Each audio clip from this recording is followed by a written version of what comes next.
Hello, and welcome to my review of The Calculating Stars by Mary Robinette Kowal.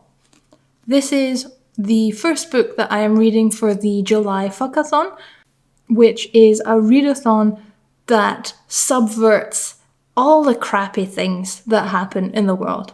So I'm reading this book to satisfy the prompt of fucking ableism, as the main character has severe social anxiety.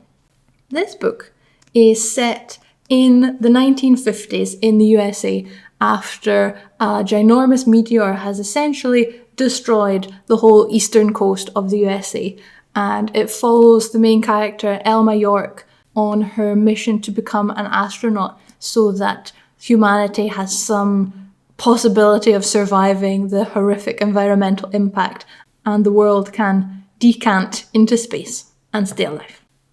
I loved this book so much. Over the last few months, I've actually been struggling to read at my normal pace, and this book just blasted through all of that, and I finished it in one weekend. And if you want to watch the reading vlog of this book and all the others for the Fuckathon, you can check out the Fuckathon reading vlog. I think I didn't breathe for like the first 4 chapters. And I was reading it on my lunchtime, and I remember being so happy that torrential rain had just started, because then it meant that I could justify staying inside for my whole lunchtime and continuing to read. I don't know if any other book has made me quite so happy and so angry at the same time. I love Elma. She's the best. She's a really fun character. And I really like that she has such a strong duality about her. She's super intelligent and amazing at maths, but she has this severe social anxiety. And it's interesting to see her deal with those two aspects of her personality. And I think that duality is something that a lot of people are able to identify with, because you have work you, and then you have home you, or then you have professional you, and then you have scared you. It's something that a lot of people deal with. And I think it's also the first book I've ever read with a woman in a specifically technical role. And it was so interesting to read about space and maths and physics and flying and all these technical things, but from a woman's point of view. I don't think I've ever experienced that before.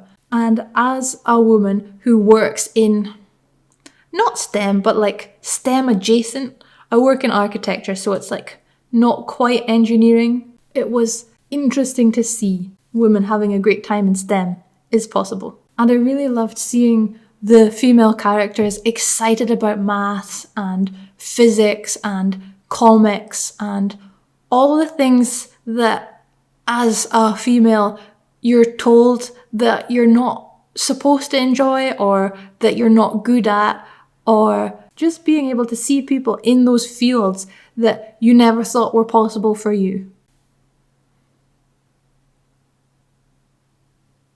Elma is also Jewish, and I know practically nothing about Judaism, but I really enjoyed seeing all the little elements of her faith and how they represented themselves in Elma's normal life without feeling the need to wax lyrical about how amazing religion is. It was just an element of her personality and her character and her background that added really interesting flavour to her everyday discussions. And my favourite part about her religion actually was the way after the meteor crash, she used her religion as a way to ground herself and a way to find her identity after all the horrors that happened.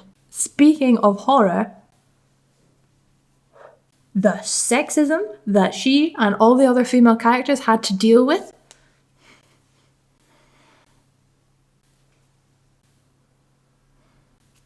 Can you see the steam coming out of my lugs? The sexism that she had to deal with just made me so angry that when I was scribbling notes in the margins of the book, I was practically poking holes in the paper. It's like, you...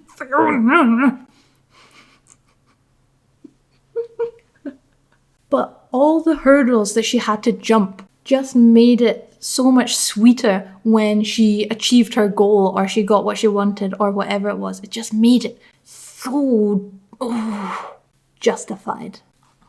What am I doing? But it was actually the subtle stuff that really got me. It wasn't the big stuff. It was the moments when people would call her sweetheart, or they would rub her shoulder, or they would say something like, oh, do you know how to do that? Or do you know how to work this thing?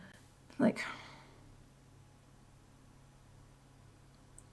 these things are so innocuous that if you haven't had to live with it your whole life, you wouldn't notice it. And it's the things that I think every woman has experienced at some point. And if you try and complain about it to somebody or to that person, then it's such a small thing that every time it's brought up, you're going to be labelled as overreacting or that it doesn't really mean anything. It does. And I really enjoyed the way that Kowal dealt with racism in the book, because it's set in the 50s, so I think segregation was officially stopped in 1952, or was it 1953?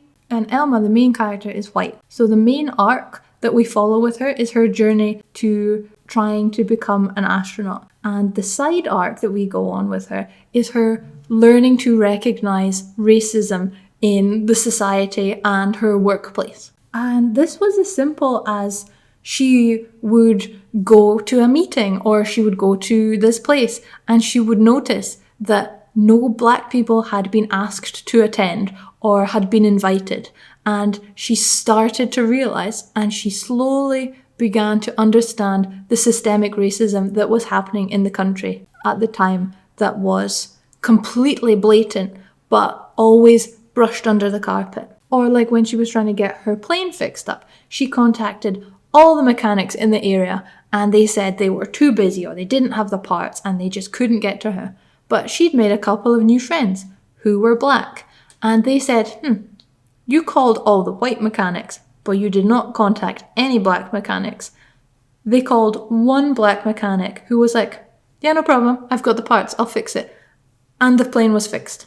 But the most powerful moment for me that racism was really brought to the forefront was when Elma's new friends, the Lindholms, they realised that systemic racism was a problem in the emergency efforts after the meteor crash. Do meteors crash? Fell down?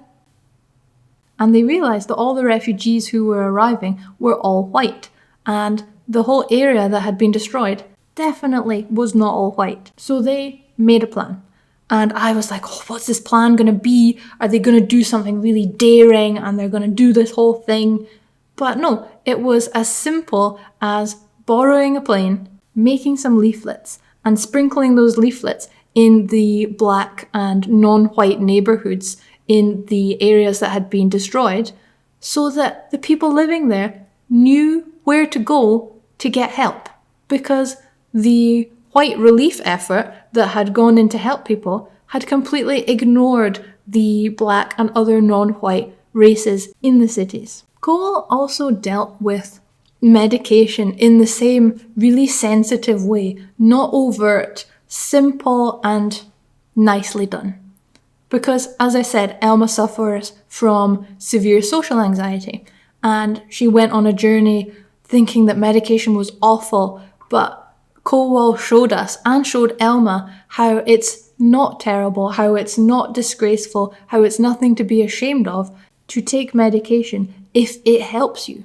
I've already dived into the second one, and I can't wait for the next one to come out. I'm so excited. I need to get the novella as well. This book is amazing. You should read it. If you're scared that this book is sci-fi because you're one of those people who doesn't like sci-fi, then it's not sci-fi. It's about space, but it's not science fiction. It's all science. I think everyone should read this book. This should become like an important text for all people to read. No, when something's turned into an important text, then everybody hates it. No. This is too good for that. Don't read this book in your English literature class. It will ruin it for you. But read it otherwise because it's amazing. I hope you enjoyed that review and it made sense. And I hope you will join me in my next video where I will be discussing the Mercury 13, who were the real life women in the 60s who went through all the tests and all the training to become astronauts. But until I see you in my next video, I will speak to you in the comments.